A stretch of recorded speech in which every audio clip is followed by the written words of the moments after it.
Duolingo exam আপনি দিবেন। তো ডুওলিঙ্গো এক্সাম দিতে যেটা দেখা যাচ্ছে সেটা হচ্ছে স্পিকিং এর সময় আপনি আইডিয়া খুঁজে পাচ্ছেন না। তাহলে এখন কি করণীয়? কি করা যেতে পারে বা কোথা থেকে আমি কতটুকু পর্যন্ত যাব? Idea number 1, use the why plus example plus result structure বা এই ফর্মুলা ব্যবহার করেন। কিভাবে দেখেন?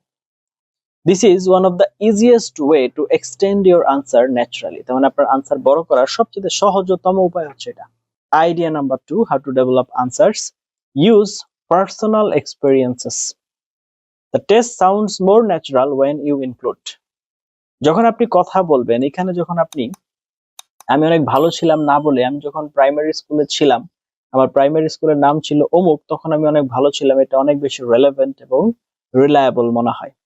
আপনি যখন আপনার কথার ভিতরে school life, family, friends, travel, online learning, daily routines এগুলোকে ইনক্লুড করবেন, তখন এটা অনেক বেশি ভায়াবল মনে হবে। Even simple experiences work well যদি আপনার রিয়েল লাইফ থেকে নিয়ে আসেন।